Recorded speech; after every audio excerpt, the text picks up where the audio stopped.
기증늑연골을 만지고 있습니다.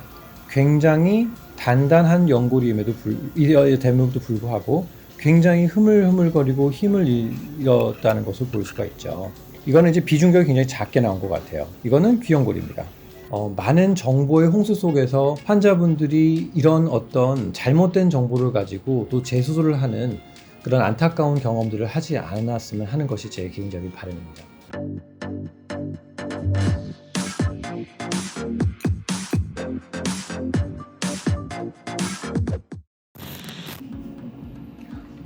안녕하세요. 환자를 최우선적으로 생각하는 성형외과 전문의 김한조라고 합니다. 지난 몇 번 만들었던 영상에 대해서 조금 더 과학적인 자료, 데이터를 가지고 설명을 좀 드리려고 합니다.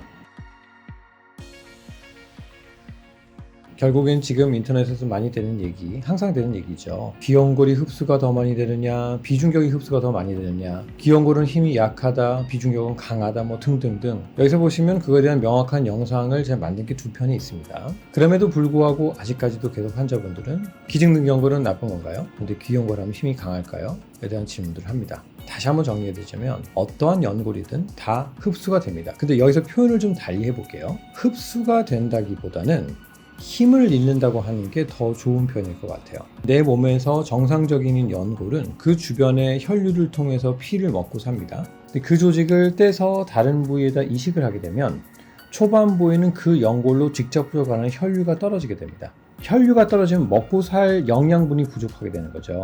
우리도 건강하게 음식을 많이 섭취를 해야 몸매도 유지가 되고 하는데 섭취량이 줄어들게 되면 마르고 힘이 없어지게 되는 거와 똑같이 이 조직도 타 부위에 이식을 하게 되면 초반에 혈류가 없기 때문에 힘을 잃고 조금씩 작아지게 되는 겁니다. 물론 일주일, 2주일이 지나면서 주변에 신생혈관이 생기게 됩니다. 그러면서 다시 이제 먹고 살게 되는 거죠. 몇 달 전에 어떤 분께서 재수술을 하러 오셨어요. 기증늑연골을 사용하셨습니다. 그런데도 코끝이 많이 떨어져 있더라고요. 그래서 제가 귀연골로 수술을 다시 하자 상담을 해서 진행을 했는데 굉장히 놀랍게도 이분은 수술을 하면서 기증늑연골도 있었고 기존의 비중격도 사용을 했고 기존의 귀연골도 사용했습니다. 그래서 제가 영상으로 똑같은 기간이죠. 똑같은 자기 몸에서 채취한 귀연골, 비중격, 그 다음에 한 가지는 기증늑연골, 세 가지를 비교했을 때 몸에서 어떻게 생존했고 얼만큼 힘을 받고 하는지에 대해서는 영상을 한번 보도록 하겠습니다.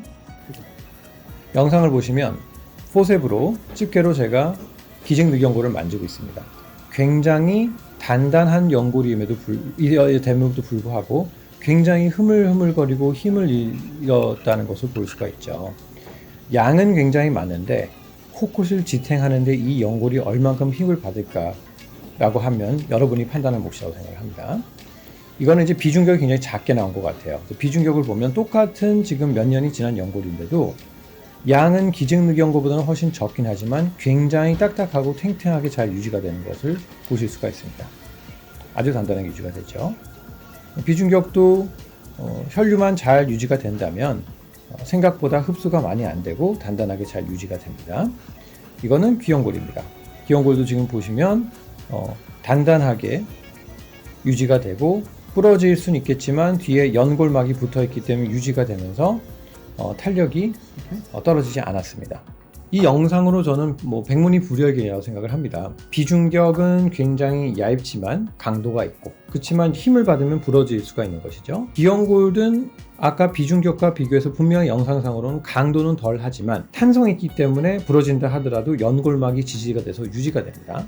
반대로 마지막 똑같은 공간에 똑같이 있었던 두 개의 자가 조직은 생각보다 생존을 잘하고 있는데 기증늑연골은 양도 줄었을 뿐더러 흡수율도 굉장히 많이 떨어져서 힘을 전혀 못 갖고 있는 상황이었습니다. 모르겠습니다. 이 환자한테 왜 모든 연골을 다 사용을 했는지 기증에다가 귀연골에다가 비중격까지 다 사용을 했던 이유가 수가를 더 높이 받기 위해서 그런 것인지 어쩐지 저는 모르겠습니다. 이 영상을 보고 제 후배 성형외과 의사가 원장님 저는요 재수술하면서 생각보다 힘을 잘 받고 있던데요. 아 그래요? 재수술한 지 얼마나 됐어요? 2년이요. 근데 재수술 왜 했어요? 코끝이 떨어져서요. 아 그래요? 근데 힘을 잘 받고 있었다고요? 유지는 잘 되고 있었겠죠. 사실 그분은 2년 전에는 더 강했을 수도 있죠. 더 힘을 많이 잃었을 수도 있습니다. 그러니까 코끝이 더럽겠죠. 안 그러면 재수술하러 올 이유가 없었겠죠. 어찌됐건 그거는 여러 가지 케이스 바이 케이스의 경우가 있겠지만 또 한 가지 2년이라는 시간만 가지고 이 기증늑연골의 어느 연구 지속성을 판단하는 굉장히 어렵습니다. 이 영상의 환자는 5년 후에 재수술했던 케이스고요. 동일한 환경에서 연골을 사용했기 때문에 어느 정도 힘이 소실되는지는 여러분이 보고 판단하실 문제라고 생각을 합니다. 최근에 피아스라는 성형외과 논문이 있습니다. 거기에서는 최근 기증늑연골에 대한 연구들이 좀 나왔는데요. 가장 유명한 미국의 로드 로릭이라고 하는 의사가 있습니다. 코성형 연구에서는 전 세계에서 최고로 제일 많이 유명하신 분이고, 그 다음에 PRS라는 제일 유명한 성형외과 학회지의 편집장을 맡고 계십니다.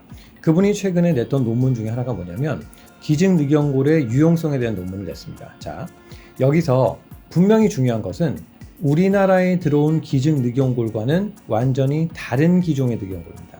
어떤 게 다르냐? 기존에 있던 늑연골은 세포 처리를 하고 방사선 처리를 하고 많은 화학약품을 처리해서 힘 자체가 굉장히 잃어버린 늑연골인 거고요.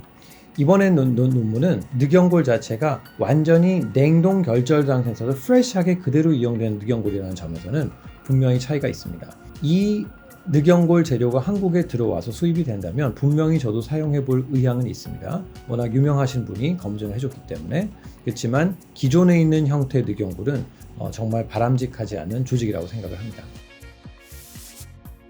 여기서 이 연골들을 얘기할 때 제가 맞다, 누가 틀리다 이런 얘기를 하고 싶은 것이 아니고 많은 정보의 홍수 속에서 환자분들이 이런 어떤 잘못된 정보를 가지고 또 재수술을 하는 그런 안타까운 경험들을 하지 않았으면 하는 것이 제 개인적인 바람입니다.